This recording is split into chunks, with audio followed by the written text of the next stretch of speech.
Welcome to Hamburgers and Horror, the home of meat, monsters, and Pokemon Nuzlocks? That's right, I'm expanding the channel out a bit to include a few more of my interests, including but not limited to video games. If you're new to my channel, I mostly make hamburger and horror related content, hence my channel's name, so if you're into that kind of thing, be sure to check out my other videos. Today, however, I'll be attempting my first ever Pokemon Nuzlocke. I loved Pokemon as a kid, but the last games I played were Diamond and Pearl in middle school, after which I hadn't played any of the games. During quarantine, I downloaded an emulator and replayed Emerald and Fire Red, and played Black for the first time as well. I remembered just how fun these games can be, and not long after, I discovered YouTubers doing Nuzlockes and was immediately fascinated and wanted to try for myself. Some of you may be asking what the hell is a Nuzlocke, and I'll explain. The Nuzlocke Challenge is a self-imposed set of rules to make the in-game experience of Pokemon more challenging. Usually these rules will cause the player to utilize Pokemon they normally wouldn't, and force them to rely on complicated strategies instead of brute strength. Rules are implemented differently all of the time, but the two that are usually most consistent are that if a Pokemon faints, it is considered dead and must be either released or permaboxed, and you can only catch the first Pokemon you encounter on a route or specific location. I have some additional rules that I've observed on other channels such as Pokemon Challenges, Sylph Spectre, and Flygon HD. The first of which is I must nickname every Pokemon, so my heart will truly burst when one of these little buddies gets axed. No items are allowed in battle, so no potions or antidotes, but they are okay to use outside of battle, and held items like the Quick Claw are okay to use. And finally, I'm not allowed to level my Pokemon higher than my next gym battle, which will be what really makes the challenge so difficult. A lot of Nuzlockers play on set mode, but I'll be skipping that for my first time. Today I'll be attempting an Emerald Nuzlocke as it's the game I'm probably most familiar with. With that, let's start the run. I choose Mudkip to start the game and name him Jason as my one attempt to bridge this to my horror-based channel. I'm not going to count the encounters I have before getting Pokeballs, and it's time to take on May. Trico is no match for Jason right now, but will definitely be a pain later in the game. I get the Pokédex, Pokeballs, and running shoes, and now the Nuzlocke really starts. I head over to Route 101, and my first catch is a Wurmple who I name Graboid. On Route 103, I catch a Zigzagoon and name him Nemesis, and finally, on Route 102, I catch a Poochyena and name her Cujo. Pretty typical for Emerald, but they'll be helpful early on. I train up a bit on 102 and head over to Petalburg where I meet Wally and my deadbeat dad. I enter Route 104 and my first unique encounter is a Marill who I name Hannibal. In Petalburg Forest I re-roll encounters before finding a Shroomish who I name Cabin Fever. So I have a full team before my first gym battle, but I wouldn't call it a group of all-stars quite yet. Case in point, taking down the Aqua Grunt is a team effort, but that's mostly because I haven't leveled them up yet. Now I'm just grinding before Roxanne, and Graboid has evolved into a Silcoon. I hop over to Route 116 and encounter an Abra, but of course it teleports, so nothing for me here. Grinding 6 Pokemon at this level is tedious, so I'm gonna scope out the gym, even though I'm a bit underleveled. Cabin Fever knows Absorb and Bullet Seed, so she can handle the gym trainers easily. I take on Roxanne pretty underleveled, but Cabin Fever can still one-shot the first Geodude with Bullet Seed, and Leech Seed and Bullet Seed the second to death. Out comes Nosepass, and I start this battle of attrition with Leech Seed as she hardens. Nosepass uses Block, so Cabin Fever is trapped here now as I keep hitting Nosepass with Bullet Seed and Absorb. Roxanne uses both of her potions, but it's not enough to save her Nosepass, and we eventually get the first badge without any casualties. In Rusturf Tunnel, I catch a Whismur and name it Death Angel, but he'll probably stay in the box. I save Pico and head to Dewford to fight Brawly, but first is May, who I need to level up a bit for, during which Graboid evolves into Beautifly. I challenge May, and Nemesis does decent damage to Wingull, with Cujo claiming the final kill. Out comes Trico, and Cujo is simply no match. But Graboid just spams super effective Poison Stings to poison and take out Trico. I head to Dewford, and from here I can have a few more encounters. I hop into Granite Cave and luckily find myself an Aron, and I name her Valak. I decide to try out my Old Rod on Route 106 and catch a Magikarp named Chucky.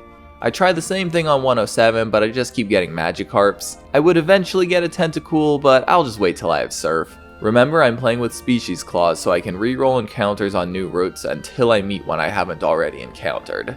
I add Valak and Chucky to the team and deposit Graboid and Cujo, Beautifly is just super duper fragile, and Mightyena just isn't one of my favorites. Aggron is one of my favorites, and Gyarados is obviously a beast, but for now, Chucky will be pretty useless. I grind in Brawly's gym and Granite Cave, and despite not having Flash, I find Steven. Then I grind more at Slateport, where Jason evolves into Marsh Stomp. Once again, I'm pretty underleveled, but I decided to take on Brawly anyway. What's the worst that could happen? Jason takes out Machop with a few mud shots, but takes way more damage than I would have liked from a bulked up Karate Chop. I keep him in and just spam Water Gun to keep Meditite losing focus.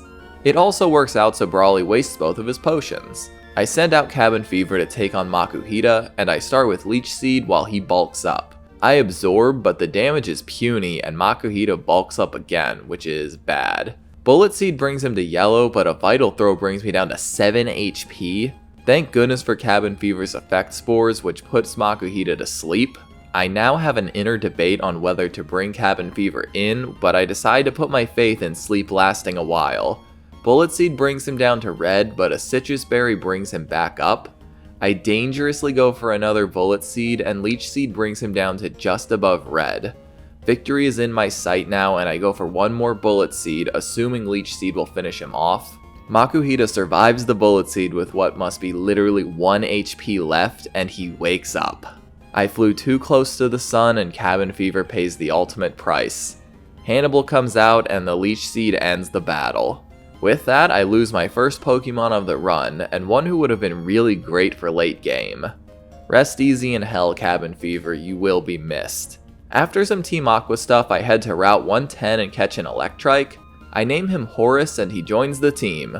Horus has a bold nature, so more defense and less attack, which is okay because Manectric is more of a special attacker.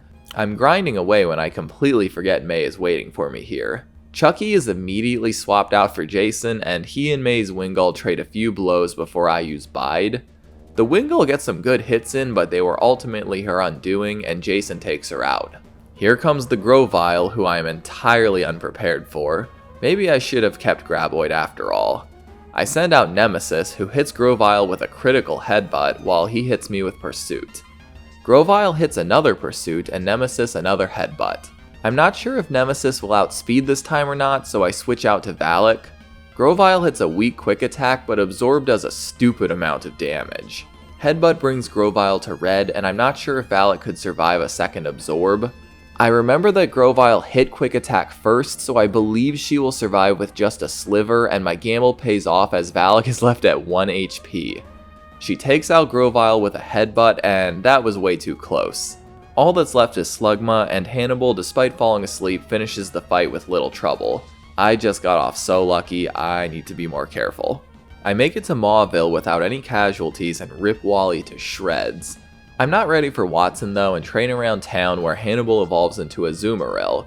He's still not really a great Pokemon, but he's pretty tanky and will be able to pull his weight a lot better now. I also get one more encounter on Route 117 where I catch an Illumise named Annie Wilkes, who I have no interest in using. During my grind, Nemesis evolves into the Speed Demon Linoon, and I decide to take on Watson. Once again, I'm a bit lower than the level cap, but as I said last time, what's the worst that could happen? I lead with Nemesis, who headbutts the Voltorb for a flinch and leaves it with just a sliver. Watson heals up, but Nemesis takes it down with 2 more headbutts. Then Watson sends out Electrike, who also goes down easily with 2 headbutts. I switch to Jason to face Magneton, and he gets confused and hurts himself. Bad start. Magneton lands a Sonic Boom, and we wreck it with a Mud Shot, which also lowers its speed. Watson heals, but nothing can save Magneton from a critical Mud Shot. Things are looking good as I switch to Nemesis and to face Manectric. Manectric howls and paralyzes me while I hit 2 headbutts. His berry activates and he leaves Nemesis with 14 as he lands 1 more headbutt. Jason can't outspeed the Manectric, so I send in Horus, but he's also no match. Hannibal is weak to electric but has that high special defense, but Manectric still lands a quick attack and a shockwave, leaving us with 2 HP, while he lands a crit but still weak water gun. I've gotten myself into a tight spot, and I eventually send out Valak, hoping she can handle a shockwave if it comes. A quick attack does very little, maybe I can get a good hit in. Oh no, I'm such an irresponsible trainer. With very few options left, I send out Jason. The Manectric uses Quick Attack and Jason kills the beast with a Mud Shot. With that, I've earned my 3rd badge, but I've lost a very valuable teammate. Rest easy in hell, Valak. I'm sorry I constantly put you in awful situations and got you murdered. I don't bother bringing someone in from the box because I'm heading to Route 112 where I catch a Numble named Cropsy. This may be cheating, please let me know down below, but I'm also including Fiery Path as its own location. Here I catch a Machop who I name Maniac Cop. I also get to Route 113 and catch a Spinda named Jigsaw. During my travels, Chucky finally hits level 20 and evolves into Gyarados, so we have a new heavy hitter on the team. He has a sassy nature, so more special defense and less speed. Wouldn't be my first choice, but Chucky wasn't going to be outspeeding too many opponents anyway. At Route 114, I catch a new keeper, a Swablu that I name Pamela. Altaria can be pretty boss, and I'm gonna want a flyer soon. And in Meteor Falls, I catch a Zubat named Nosferatu. Now it's time for some evil team stuff, but the only notable fight is Maxie. I lead with Pam, who gets bitten before putting Mightyena to sleep. Pam misses Fury Attack, and Mightyena wakes up and bites us, causing Pam to flinch. I switch to Chucky to Intimidate, and we trade bites and strengths until Mightyena has a Sliver and Maxie Super Potions. I have to switch and send out my tank Hannibal. Mightyena makes Hannibal flinch and gets a crit, but we finally take him out with some Bubble Beams. That was way tougher than it should have been. Horus nearly one-shot Zubat, but that's actually good because Maxie wastes his other potion, just for us to finish him off. I switch to Jason for Camerupt, and we do more than half with Water Gun. He uses Magnitude, but it's just a 6, so we take him out with another Water Gun. I train my whole team up to at least level 24, but for Flannery, I really don't think I need to go any higher. Between Chucky, Hannibal, and Jason, this should actually be pretty easy. I lead with Chucky, who takes Numble out with 2 strengths while she gets off a Sunny Day. Out comes Slugma, who Chucky nearly one-shots. Slugma misses Smog, and Flannery wastes a Hyper Potion, and another strength brings her back down to red. I'm happy to waste all of this sunlight on weak-ass Slugma, thanks Flannery. I kill the Slug and switch to Hannibal to fight Camerupt. Bubble Beam nearly one-shots, and Camerupt just uses Sunny Day. She uses her other Hyper Potion, and Bubble Beam does way less damage thanks to the sun. We hit another, and Camerupt uses annoying-ass Attract. Hannibal is immobilized, and Flannery tackles, that being her first actual attack to land in this battle. I switch to Chucky, who tanks a tackle and kills Camerupt. I switch back to Hannibal for Torkoal and land a Bubble Beam while she attracts. I switch to Jason, who takes a Body Slam and brings Torkoal to a 3rd with Mudshot. Torkoal freaking attracts again, so I switch to Hannibal again. Body Slam ain't shit, and I kill the Horny Turtle with my bubbles. That was an annoying battle, but overall pretty easy. Now I have the Go Goggles, so I can finally catch a desert Pokemon. I love desert Pokemon, so I'll be happy with whatever I catch. Heck yes, it's a freaking Trapinch. Flygon was one of my favorite Pokemon as a kid, right next to Aggron. I name him Brainbug. I have to figure out who's going on the bench, and I land on Hannibal. He's done a great job thus far, but my team is just too water-centric, and there really isn't another gym battle or even an Elite Four battle where water is super helpful. And stat-wise, an Azumarill can't match up to a Gyarados or Swampert. Enjoy your vacation, Hannibal. Hopefully I won't use you for nefarious purposes in like 30 seconds. Brainbug is timid, so more speed and less attack. Not my favorite because he'll be super speedy anyway, but no biggie. Also, I snagged the Claw Fossil, but I won't be using it in the run. During my grind for Norman, Horus hits level 26 and evolves into Manectric, so he's my best special attacker. I get most of my team up to level 29 and switch Pamela out for Hannibal, who I may or may not be planning to sack in my fight with Norman. I lead with Horus, who despite being confused is able to take Spinda out with 2 sparks. Norman's dangerous Vigoroth is next, so I switch to Hannibal. Vigoroth does 32 damage with Facade, while Hannibal does less with Bubble Beam. A Slash takes him down to 27, and a second Bubble Beam brings Vigoroth slightly below half, before he kills Hannibal with another Slash. I'm sad to lose Hannibal, but a casualty against Vigoroth would be hard to avoid. Horus comes back out and finishes Vigoroth with a final spark. I switch to Chucky to fight Linoone, and Intimidate does its magic. We trade slashes and strengths until Chucky is at 62 and Linoone is just at a sliver. Norman Hyper Potions and Strength brings Linoone back down to half. Linoone headbutts and Chucky flinches, uh-oh. Another headbutt brings Chucky down to 21, and Strength leaves Linoon with that same damn sliver. I actually had to poop and turn the screen recording off and forgot to turn it back on for a sec, but I switched to Horus and Norman Hyper Potioned again. Linoon takes Horus to about half with 2 slashes, but 3 sparks put the pesky badger down. Time for the big boy, and I switched to my own badger Nemesis. I taught Nemesis Dig, which I proceed to use all 10 of in line with his truancy. Slacking is brought to yellow, which activates his citrus berry, and by the time I get all 10 digs off, he's down to a bit more than a third health. Nemesis headbutts and slacking counters for pretty big damage, but another headbutt brings him to red while he loafs around, and one more is enough to take down the massive monkey, thank goodness. Father quivers in fear, I get Surf, and Hannibal joins his siblings in hell. I really did you dirty, but you were never meant to be locked up, were you? That's 5 badges and 3 deaths. Time for a new encounter. At Route 105 I catch a tentacle named Leviathan, and I just skip catching anything on routes 107, 108, and 109. I just don't want a Pelipper. I do the same at 118, and I don't hang around long enough to get a unique encounter at 119. I'm honestly just happy with the team I have at this point. I head to the Weather Institute and wreck Shelly's whole existence, and I'm gifted a cast form named Candyman. Then May wants to take me on, but she is super weak at this stage. Even Pamela is able to take out Slugma and Lombre. Grovyle could be tough, but Nemesis just one-shots with a critical headbutt. And finally, on Route 120, I catch an oddish named Creeping Vine. Time to take on Winona, so I get the whole team up to 33, and I'm feeling pretty confident about this one. I start with Pamela, who nails her rival Swablu with 2 ice beams while she mirrors and safeguards. Winona uses a hyper potion, but 2 more ice beams take her out. Pam stays in and takes out Tropius with 2 more ice beams as well, but takes some damage from Aerial Ace. I switch to Horus for Pelipper, who does not survive a quad super effective Thunderbolt. I need to save Horus for Skarmory, so out comes Chucky. They trade Dragon Breaths and Dragon Rages, and Chucky breaks through Paralysis and takes Altaria down. Horus returns, and he one-shots the Skarmory for a pretty easy 6th badge. With that, I can finally fly.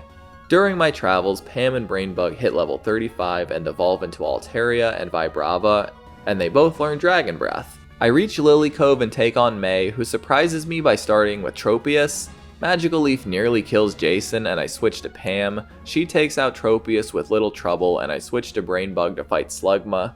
2 Dragon Breaths take out the Slug, and I bring out my professional Pelipper killer.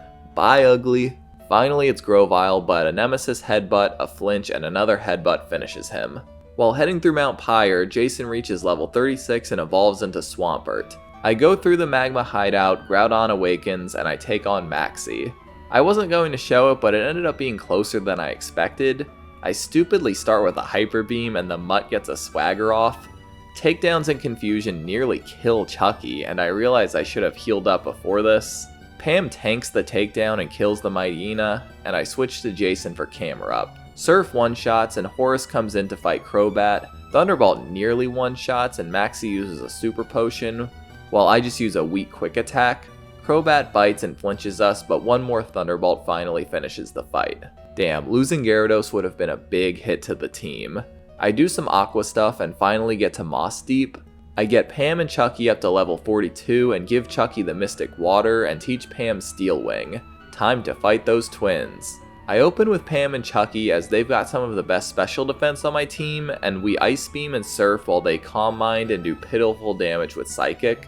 A critical Ice Beam takes out Xatu, while another Surf brings Claydol to a quarter and takes a third from Lunatone. Claydol gets Hyper Potioned, but a Steel Wing and Surf take out Lunatone before it can do anything. Another round of the same nearly takes out Solrock and brings Claydol back down to a quarter, while a critical Psychic brings Pam down to a third as well. One more Steel Wing and Surf finally finishes them off, and all in all that was a really clean fight. Steven and I body Tabitha and Maxie with little issue. I body Archie, he awakens the scary whale and it starts raining.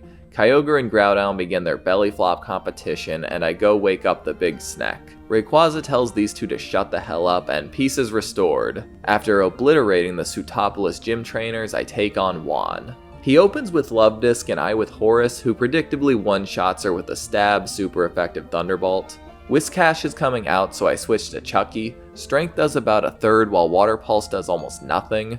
And a crit strength takes out the big fish, hell yeah. Out comes Celio, who I take to about a third with Hyper Beam.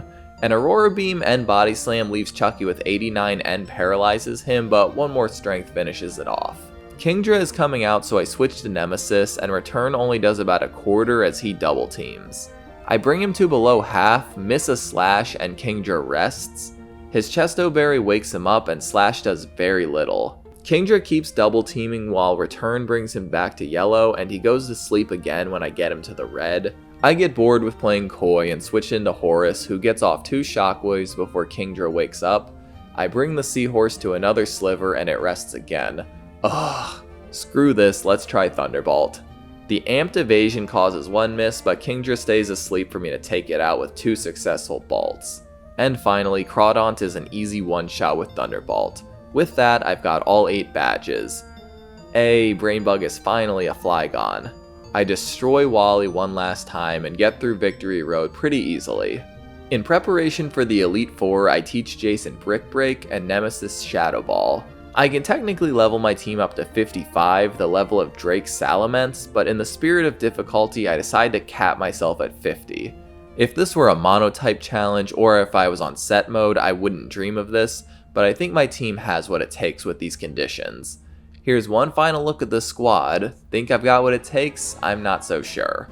First up is Dark Trainer Sydney, who I open with Chucky against. We intimidate each other, and Surf takes Mightyena down to a third while he sand attacks. So of course I miss, and the dog hits Double Edge. My third Surf connects and takes him down, and I switch to Jason for Absol. This scary dude uses Swords Dance while Brick Break does big damage. His Citrus Berry activates and he lands a critical slash, but a second Brick Break puts him down. I switch to Pamela to face Cacturn, who gets rocked and frozen by Ice Beam. He immediately defrosts, but just goes for Cotton Spore. Sydney restores, and 2 more Ice Beams finally kill him after a priority feint attack. Out comes Shiftry, who just starts spamming Double Team. Sorry stupid, Pam knows Aerial Ace. Not even a Swagger can stop this. Finally comes Crawdaunt, but we already know what Horus does to those. Sydney down. All in all, that was a pretty clean, decisive victory, but it only gets harder from here. Up next is Ghost Trainer Phoebe, who Nemesis can hopefully just run through with Shadow Ball. Oops, I forgot this stupid thing always starts with Protect. Worried she'll use it again, I go for Dig. I end up evading a Confuse Ray, and Dusclops protects again, so basically all that's happened is I fused a bunch of power points. Another Protect later, and I finally land a Shadow Ball, which only does like a third. Then the damn thing uses Curse. Ugh. Phoebe restores, and I use Shadow Ball and take more Curse damage. I switch to Chucky, but I don't feel like dealing with confusion and switch to Horus. He tanks a weak Shadow Punch and finally kills this damn Dusclops after 2 full minutes of battle. Not how I was hoping to start. I switch to Jason for the second Dusclops as I think it knows Earthquake, and they trade Surfs and Shadow Balls until Jason is left with 67 HP. I switch back to Horus for the first Bayonet, who is brought to a third with Thunderbolt. Shadow Ball brings Horus to 70, but he finishes her with a second Thunderbolt. I switch to Brainbug for Sableye, who is killed by 2 Earthquakes while she wastes time double teaming. The final Bayonet comes out, but she also goes down after 2 stab Earthquakes. That battle started off poorly, but we pulled it back together. Now it's time for Glacia, and this is where my decision to cap at level 50 will start to hurt me. I brainstorm how I want to handle her, and I decide to open with Nemesis. Return does a bit less than half, and Celio starts a Hailstorm. Luckily, Return crits the next turn and takes her out. Nice. I switch to Chucky for Glalie, and they trade a Fire Blast and Icy Wind, which lowers Chucky's speed. Glalie outspeeds now and takes Chucky to half before another Fire Blast finishes her. I switch to Horus for Celio, who is an easy one-shot with Thunderbolt. I switch to Jason for the second Glalie, who is taken out by 2 Brick Breaks. The Walrus is last, and I decide to keep Jason in. She brings Jason to under a quarter, and Brick Break does less than half. Shit, I'm not certain Horus could one-shot, and I can't afford to lose him. I'm also not sure Brainbug or Pam could survive an avalanche, so I send in Nemesis knowing he probably won't survive this. Ice Beam and Hail bring him to 57, and Nemesis uses one final return before being killed. Rest in peace, my sweet badger. With Walrein down to a quarter, I can safely bring Horus in to finish her with Thunderbolt. That's Glacia defeated. I'm pretty sure Horus could have taken Walrein down without Nemesis having to die, but he pretty much served his purpose up to this point anyway. The final Elite Four is Dragon Trainer Drake, who I'm not feeling too confident about beating without some serious deaths. His Shelgon always starts with Protect, so Chucky opens with a Dragon Dance. I try Surf, but it only does a quarter, so I switch to Hyper Beams. Shelgon protects once, but is ultimately annihilated. Oh shit, Salamence is next? After debating my options, I land on Jason and his Blizzard. Dragon Claw does solid damage, but a 4 times effective Blizzard successfully one-shots the behemoth, thank goodness. Out comes Altaria, who after a double edge faces the exact same demise. The pesky Kingdra is next, and I bring Chucky back out. I try spamming Hyper Beam like a child, but Smokescreen is just too effective. Kingdra Dragon Dances, and a Hyper Beam finally lands, bringing him to half. I'm out of Hyper Beams now, so I switch to Pam. Kingdra gets off 2 body slams, and Ice Beam barely does anything. Another body slam brings Pam to just 42, and she flies up. Fly brings her to a teeny sliver, and Drake uses a full restore. Crap. Pam hits one more aerial ace, and I switch out to Horus. Kingdra gets off a Smokescreen and a powerful Surf, but my boy Horus lands a critical Thunderbolt to kill the Seahorse. I really needed that crit. His last Pokemon is Flygon, and it's Brainbug's time to shine. Get this, Brainbug hits a critical Dragon Breath to one-shot Drake's own Flygon. Brainbug has no respect for his elders. The future is now, old man. I'm shocked I beat Drake without any deaths. If one of those blizzards missed, or even if Horus or Brainbug didn't crit, things may have ended differently. It's finally time to face the champion, Water Trainer Wallace. But now that we're at the final battle, I can employ a bit more risk. Wallace opens with Wailord and I with Chucky. I use Dragon Dance while Blizzard takes about a third. I get off another Dragon Dance while Wailord does a Rain Dance. Now it's time to see if 2 Dragon Dances were enough, and I launch a Hyper Beam. Yes, it was. Out comes Tentacruel, and Chucky is brought to a third during recharge, but another Hyper Beam one-shots the big squid. I'm not sure Chucky will survive an attack from Milotic, but I decide to risk it. Chucky does survive Surf with 12 HP, and he launches another Hyper Beam. Uh-oh. Surf kills Chucky, and I am devastated. Horus is my only viable option, as Wallace goes for a full restore. Thunderbolt brings him to half, and as I go for another, Wallace freaking switches Milotic out for Wish Cash. I don't have a good answer for Wish Cash, so I send out Jason. Brick Break does little, and Wish Cash gets off a couple amnesias. We start trading Brick Breaks and Earthquakes, and it's clear Jason is outmatched. I try Blizzard, which does pitiful damage, as another Earthquake brings my starter to just 9 HP. Jason goes for Mud Shot, but Wish Cash barely survives and sends Jason to hell. I am in big trouble now. I send out Brainbug, who does pitiful damage with Dragon Breath after Wallace full restores again. Earthquake does better damage, but Wish Cash gets a critical Surf. Brainbug uses his final Earthquake, bringing Wish Cash to red, and is swept out to sea for a Viking funeral. Out comes Pam, who barely does anything with Ice Beam. Luckily, Wish Cash can't do much with Surf, and an Aerial Ace finally kills this absolute unit. I switch back to Horus to fight Milotic, and the stupid thing survives Thunderbolt and goes for Recover. This same scenario happens 3 more times, as I was hoping for a high roll or a crit, but I guess not. I go for Toxic, which I put on Horus for no strategic purpose, as Milotic does big damage with Surf. But thanks to the Toxic damage, Milotic's HP is just low enough for Horus to take him out with a Thunderbolt. Wallace sends out his Gyarados, but he's an easy one-shot. Finally, out comes Ludicolo, who won't be quite as easy to beat. Horus releases one final bolt, and a strange lily pad duck thing finishes him off with Surf. It all comes down to Pam. Like an idiot, I go for Ice Beam, which does very little, but Surf thankfully does very little as well. I come to my senses, and Pam kills Ludicolo with a super effective Aerial Ace. With that, I've beaten the champion and completed a Nuzlocke of Pokemon Emerald with just 1 Pokemon surviving. This was a ton of fun and much more difficult than I expected. The next time I try one will definitely be on set mode, and I'll be sure to add some sort of twist. Thank you all for joining me, especially my horror fans, as this was not my usual kind of video. I'm not sure when I'll have time for another, but you'll probably see some sort of gameplay from me in the future. As always, I'm Noah Hook, and thanks for watching Hamburgers and Horror. Stay safe out there. Thanks for watching my first Pokemon Nuzlocke. If you enjoyed this video, be sure to like and subscribe. And if you want to help support the channel further, be sure to check out my Patreon account. Thanks, y'all.